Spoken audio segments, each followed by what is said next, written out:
11 de la mañana con 16 minutos. Es un placer recibir aquí en el estudio. Ya hemos tenido su palabra a través de los móviles, pero bueno, que nos visite presencialmente al director departamental de INAU, el señor Eduardo Rodas, en esta segunda etapa, segunda época al frente del INAU. ¿Qué tal, Rodas? Bienvenido. Bien, un gustazo, gracias por la invitación. Estaba debiendo la visita. Sí, señor. A veces me siento un funcionario más del canal, ¿no? Porque Y suelo sí. estar tan seguido acá que me falta Y sí, marcar sí, entrada y salida. con el rol tan sensible que ha desempeñado siempre, evidentemente es una persona que está siempre vigente.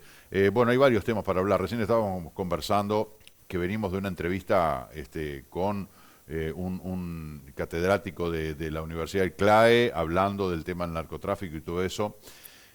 ¿Cómo permea, cómo daña y cómo impacta eso en la minoridad? Lo estamos viendo de una manera... Apenas le dije a Eduardo Rodas, bueno, porque el tema del narcotráfico, el tema de las drogas, me dijo, el tema de las drogas es brutal, como que realmente es un gran paraguas bajo el cual tenemos un montón de problemas. Yo creo que todos los días, desde hace mucho tiempo, como televidentes, todos nosotros, vemos en los informativos y nos estamos familiarizando con palabras que antes no usábamos. Ajuste de cuentas, bandas de narcos, sicariato. Si usamos todas estas palabras, y ustedes los periodistas, los comunicadores, las usan tanto también, es porque hay mucho consumo, evidentemente. Y no pensemos en el consumo solamente de ese flaquito que vemos muy deteriorado, haciendo que cuida coches en la calle, que generalmente consume pasta base, igual que las personas que están en situación de calle. Hay consumo de todas las drogas y a todo nivel, y de las drogas legales, porque no nos olvidemos del Acá en tabaco Uruguay, y del alcohol, tabaco, alcohol y marihuana. por eso. Y además, nosotros, como te comentaba fuera del espacio al aire, estamos coordinando la Junta Departamental de Drogas y con la Secretaría Nacional de Drogas, que su director es el doctor Daniel Radío. Hemos estado hablando de que hay alto consumo y el consumo a edades cada vez más tempranas. Y además están los que consumen de manera indirecta. Así como antes se hablaba del fumador pasivo, Mm. que estaba en una sala donde fumaban 4 personas y este no fumaba, pero de costado estaba fumando igual, vemos con preocupación el consumo de los niños antes de nacer a través del consumo de muchas madres. Nosotros acá en Maldonado tenemos niños que están bajo el amparo de INAU, bebitos que nacieron con cocaína en sangre. ¿Cómo puede estar el desarrollo cerebral? ¿Qué consecuencias va a tener en el crecimiento de ese niño, de esa niña que la mamá consumió marihuana, cocaína, alcohol y a edades muy tempranas? Muchas veces esa madre, ¿no? Qué irresponsabilidad, primero, ¿no? De esa madre, ¿no? De encarar un embarazo con Mm. consumo de sustancias, sabiendo que va a contaminar a su hijo, que lo va a quizá hacer drogadicto ya desde el vientre, ¿no? Sí, Porque que después las de hecho adicciones quedan con deben hacer crisis de lo que se abstinencia. llama, exacto, el síndrome de abstinencia, lo tienen. Ahí es que están un periodo internados. Después INAU empieza a trabajar para ver si dentro del núcleo familiar hay quien puede hacerse cargo, dado que la madre no puede, y en algunos casos pasan a condición de adoptabilidad. Y en otros casos, creo que también está bueno decirlo, hay madres que se reivindican. Tenemos un niño de corta edad en INAU que está desde hace un año largo y a través de lo que es el dispositivo Ciudadela, que atiende a quienes quieren alejarse de la problemática del consumo de drogas, esa mamá ya hace un año que no está consumiendo, se le está haciendo el seguimiento, se está siguiendo su salud, tiene un trabajo estable y ese niñito que estaba bajo el amparo y el cuidado de INAU por decisión del Poder Judicial, seguramente dentro de muy poco pueda Vuelvo ir con con su la madre. mamá, una mamá ya Entonces, recuperada. una mamá recuperada. Pero, insisto, hay mucho consumo, se comienza a edades tempranas, la experimentación con todo tipo de drogas, y yo creo que como vemos en las películas de aventuras o policiales, que es la lucha del bien contra el mal, en la sociedad pasa lo mismo.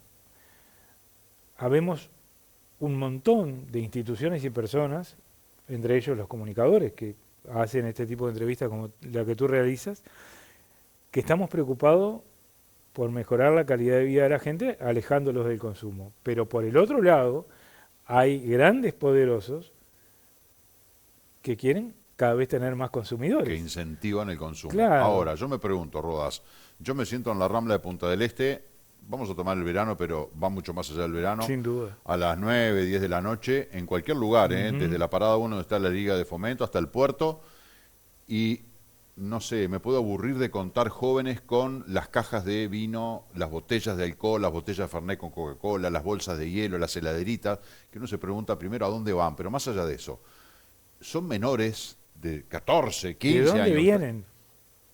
¿Y dónde está el INAU?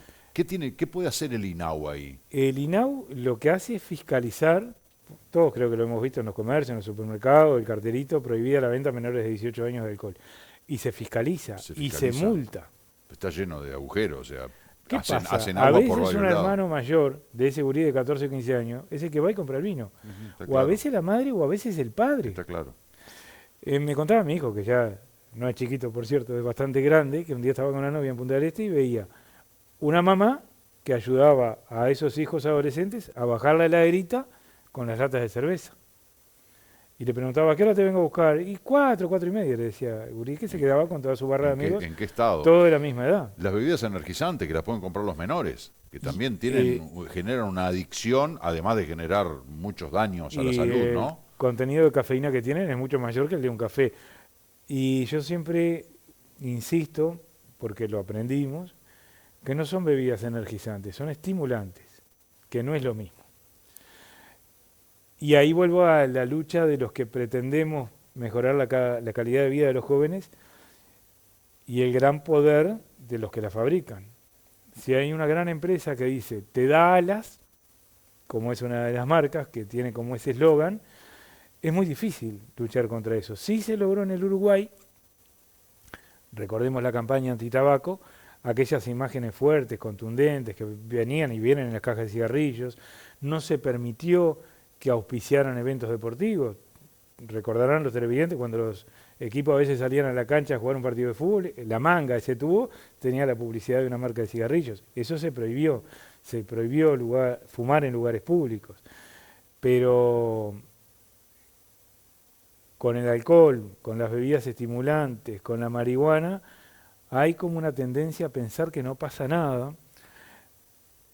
Y el no pasa nada a veces no tiene que ver con la educación ni con la información. Quiero comentar algo, si me permitís, en un minuto más. A propósito del consumo de la marihuana, en Francia se hizo un estudio no hace mucho tiempo entre la franja, un montón de gente que consumía marihuana habitualmente y los que no consumían. Se le preguntaba, entre muchas otras cosas, si sabían las consecuencias que tenía en el organismo y en el cerebro en particular el consumo de marihuana entre los que fumaban y los que no fumaban. Resulta que los que eran consumidores habituales de marihuana sabían mucho más que los que no consumían jamás. Entonces no es un problema de educación, no es un problema de información. Es un problema a veces de elección, y hablemos también que el consumo de estimulantes y drogas viene de la época de las cavernas, porque se han encontrado pinturas en las cuevas donde está pintado el bisonte, el hombre con la lanza y los hongos que consumían antes de ir a cazar. Los vikingos, cuando iban a las invasiones en Europa, también se la daban, como se dice ahora. Ahora, el problema con los menores de edad es altamente preocupante, no solamente porque son adolescentes que están en formación desde el punto de vista cognitivo, físico, intelectual, están en una etapa en la que se deben dedicar a formarse y a capacitarse para desenvolverse en un mundo cada vez más difícil. Estos parecen latiguillos marketineros, pero es real. Y sin embargo, estamos viendo que la problemática también con los jóvenes se nos va de las manos, ¿no? Y estamos hablando de adicciones, que es un problema gigante. Hablemos de la violencia, lo que está pasando, porque hablamos de estos niños y adolescentes que empiezan a consumir alcohol, y hablamos de esos adolescentes que generan estas revueltas en el liceo, que parece también una nueva moda importada y que está haciendo carne en el Uruguay y que se parece que es onda. Ahora agarraron a 2 de los menores instigadores de estas grandes peleas generalizadas, pero bueno, son 2 de un montón. No sé hasta qué punto esto llegó a tener punto final, pero digamos que miramos a nuestro alrededor y hay temas muy graves que nos están invadiendo y que están contaminando a los jóvenes. Que además nos cuesta entender, porque por ahí cuando se convocan 300 jóvenes, como pasó en Nuevo Centro Shopping en Montevideo, a pelearse con otros que no los conocían y que seguramente no les habían hecho nada, cuesta razonar por qué van a exponerse a que les peguen o van a pegarle a alguien que no conocen. No se justifica, pero hasta puede entenderse cuando una hinchada de un equipo se pelea con la otra por los colores, por la pasión, quién sabe por qué. Pero en este caso, que se convocan a pelearse con los del otro barrio, porque son del otro barrio y no lo conocen, es verdaderamente difícil de entender, como es difícil de entender la exposición al riesgo, por ejemplo, en las picadas de motos. Por ejemplo, acá en Maldonado y en todo el país han muerto muchos jóvenes porque juegan frente a la gallinita ciega, que por si algún televidente no lo sabe, va una moto a toda velocidad frente a otra. Al que aguante hasta el último momento va a haber uno que se va a asustar y va a ser así o no. Ese pierde y a veces empatan. Y cuando empatan, no se asusta ninguno de los dos y se dan de bomba y se liquidan. Se han muerto. Esa es la gallinita ciega. Han habido muertos, me contaba que en Florida cruzaban una avenida con luz roja. La gracia era esa. Entonces, esa exposición al riesgo, a no valorar la vida, cuesta entenderlo. Podemos pensar, tú me preguntabas recién, ¿dónde está el INAU? Yo siempre digo, bueno, INAU está atendiendo a ese bebé que está con cocaína en sangre, está acompañando a un adolescente que tuvo un intento de autoeliminación en el hospital, está haciendo un montón de cosas. A veces, ¿dónde están los padres? Quiero abrir un paréntesis para decir eso, porque además si no, no sería coherente conmigo mismo. La primer responsabilidad en todo es de mamá y papá, papá y mamá, o eventualmente de los adultos a cargo de un menor, pero en casa es la primera responsabilidad. Recién decías cuando hablábamos de los menores que definan a dónde van y de dónde vienen. Claro. Seguramente vienen de casa, donde el consumo de alcohol está permitido, está validado. Aquello de no, yo prefiero que tome conmigo en casa, ¿viste? Porque y es el error, ¿no? Porque como tomo en casa, o sea, para el menor, como tomo en casa, mamá y papá me dan el ok, no está mal lo que estoy haciendo. No. ¿Cómo no lo voy a poder hacer en la calle, con amigos o solo? La naturalización, mira, te voy a contar, yo suelo ir a la playa en verano, como creo que la mayoría de los que vivimos acá, y recuerdo un día que yo estaba nadando en el muelle de Mailos y cuando salí había una barrita que eran 3 o 4 parejas jóvenes, todas ellas, con 3 o 4 niñitas de 2, 3, 4 años. Esos papás, esas mamás, como tú bien decías, estaban todos fumando el porrito. Entonces, ¿cómo le dice ese padre o esa madre, no consumas marihuana a esa hija o a ese hijito cuando sean grandes, si se cría en un ambiente donde están fumando marihuana, porque hay una tendencia a pensar que es inofensiva? Además replicamos los modelos que vivimos en casa, ¿no? Claro. Hogares violentos generan niños y niñas violentos. Hogares con armonía, con paz y con amor tienen hijos de esa manera. Hogares de consumo van a haber reproducción de consumo. Se nos está terminando el tiempo y en realidad nos pusimos, no sé si a filosofar, porque estos temas creo que son de interés, de absoluta actualidad, hablar de la vida, pero también hablar del rol de un instituto como el INAU, que trabaja directamente con niños, niñas y adolescentes que infringen la ley. Hay una cantidad de dispositivos, una cantidad de organismos estatales que trabajan en este sentido, pero por ejemplo, un consejo honorario consultivo de Maldonado sobre explotación sexual y comercial de niños, niñas y adolescentes en San Carlos. Sí, esa actividad la tuvimos ayer. Estamos por ley existe ese consejo honorario consultivo que lo convoca INAU y en él participan los municipios, la Intendencia de Maldonado, el Ministerio de Salud Pública, autoridades secundarias, de primaria y otros organismos, que la idea es con todos ellos impulsar políticas que impacten en la infancia o en la adolescencia. Así como hablábamos que todos los días vemos en los informativos casi ajustes de cuenta, y es muy común también ver situaciones de abuso sexual y de explotación sexual. Y hablamos de explotación sexual y no de prostitución cuando es el caso de los menores, porque una persona mayor de edad puede elegir ser prostituta, por ejemplo, en el uso de sus facultades, pero en el caso de un menor o una menor, siempre hablamos de explotación porque hay un adulto que por su situación de poder económico o de estatus, consigue sexo a través de una retribución o una promesa de retribución. Fue muy famosa aquella, la Operación Océano, que salió en todos los medios. ¿Qué pasó con la Operación Océano? Pregunto yo aparte, ahora me hizo acordar Roda, ¿qué pasó con la Operación Océano? Hay casos que son menos difundidos. en los informativos, pero para que tengas una idea de la dimensión y la audiencia también de cuánta explotación sexual hay de menores en todo el país. La semana pasada fui a presentar a Fiscalía la denuncia que teníamos de una menor que sufría explotación sexual por un adulto masculino. A mí me pareció que el informe no era lo suficientemente contundente, entonces le pedí a los técnicos de INAU que lo ampliaran un poco más con algunos detalles. Entonces en Fiscalía me dieron hora para el día siguiente para que presentara esa denuncia. Y la llevé, pero junto con esa llevé otra. Quiero decir, la semana pasada presenté 2 denuncias de explotación sexual. Entonces lo que hicimos ayer... ¿Qué pasa con una vez que el INAU presenta esa denuncia? ¿Qué trámite sigue? Bueno, todos los que hemos denunciado están presos. Podemos decir no, está eso. bien, digo, o sea que hay un tema resolutivo, Sí, no sí, es hay que un queda tema ahí resolutivo. navegando en una burocracia No. y no hay algo, Claro. eso se concreta. Todas las personas que fuimos a denunciar que estaban abusando de su poder, en algunos casos con algunas niñas y en algunos casos con algunos varones, que también pasa. Sí, claro. Y además destaquemos que pasa en todos los niveles sociales, en niños de contexto crítico o adolescentes de contexto crítico y en algunos que no lo son.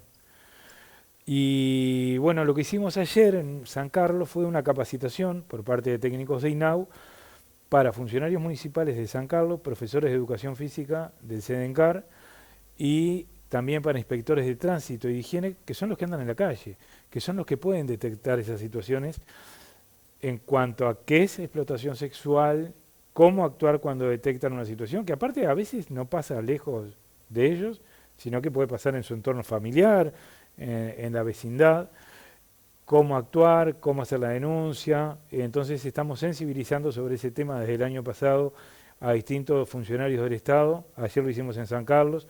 La idea es continuar en este año esta campaña que comenzamos el año pasado. No sé la explotación, pero el abuso sexual muchas veces ocurre en el círculo bien íntimo de la víctima, bueno, ¿no? Es familia sí. directa, que uno se pregunta, ¿cómo haces para prevenir? Y ¿Cómo ahí, haces para saber de que el tío, el padre, el abuelo es un monstruo? Ahí entramos en otro tema que yo siempre comento, de que aunque tuviéramos un policía parado en cada esquina, no iba a terminar el Esa maltrato es la privacidad del hogar, al adulto mayor, la violencia hacia una persona con discapacidad, porque todas esas cosas como los femicidios nunca pasan en la plaza de comidas del shopping, sí. ni en la terminal de ómnibus. La violencia hacia niños, niñas, adolescentes, personas con discapacidad, contra el adulto mayor, el abuso sexual siempre pasa de la puerta de la casa para adentro, y muchas veces por alguien muy vinculado a ese niño, a esa niña, a veces un padrastro, un hermano, un tío, sus la padres, pareja de la sus madre. propios padres biológicos, también los abuelos, o sea, por favor. Entonces, ahí somos una sociedad con muchos problemas. Y por eso siempre digo, menos mal que está el INAU, que puede brindar atención a esas situaciones. Razonemos por el absurdo. ¿Qué sería si no estuviera el INAU? Totalmente. ¿En qué situación estaríamos si no existiera el INAU, que otra hora era INAME, pero me parece que se ha ayornado muchísimo? El INAU hoy tiene un rol clave, es un faro señero, nada más ni nada menos que con la minoridad, ¿no? Que es un problema enorme. Tenemos que redondear la entrevista. Quería preguntarte por el Centro de Acogimiento y Fortalecimiento Familiar Navegantes, que está en el Centro Maldonado, y que hay unas cuantas denuncias por el comportamiento de los jóvenes, justamente, que estamos hablando de estas inconductas. Nosotros tuvimos una reunión con el señor jefe de policía, Herodes Ruiz, y con todo su comando de jefatura, y hace pocos días con la Cámara Empresarial, donde participó el alcalde Rachetti y el presidente de la Junta Departamental Infante, donde pusimos este tema sobre la mesa, porque es una preocupación de ellos y de nosotros, y ahí tenemos una veintena de jóvenes que residen de manera permanente, no son lugares de reclusión, son hogares de puertas abiertas, que mucha gente me dice, ¿cómo de puertas abiertas? Sí, los gurises que viven ahí, los adolescentes, van a la UTU, algunos van al liceo, hacen actividad deportiva en el campus de Maldonado, van al hospital, entran, salen, van a hacer la vida normal de cualquier adolescente, como los hijos de los televidentes o nuestros hijos. En primer lugar, decir eso, que no son de puertas cerradas. Después, decir que muchas veces están estigmatizados porque ha pasado cosas con jóvenes en la Plaza San Fernando, peleas que no son con ellos, pero como el hogar está a 2 cuadras, muchas veces se los asocia. Crea fama y ya te dormí. Claro, y sí hemos tenido problemas con algunos adolescentes que van de visita a ver a ese primo, a ese amigo, al lugar, y después se mandan alguna. No son todos santos, también digamos, los gurises que viven en los hogares de INAU. No es una justificación, pero muchos están con afecciones serias en cuanto a su salud mental, porque hoy son adolescentes, pero volviendo a lo que hablábamos antes del abuso sexual, algunos de los 4 o 5 años han sufrido abuso, algunos han tenido intentos de autoeliminación, algunos han presenciado la muerte de su madre por ahorcamiento, por ejemplo. Entonces, su salud mental evidentemente está afectada.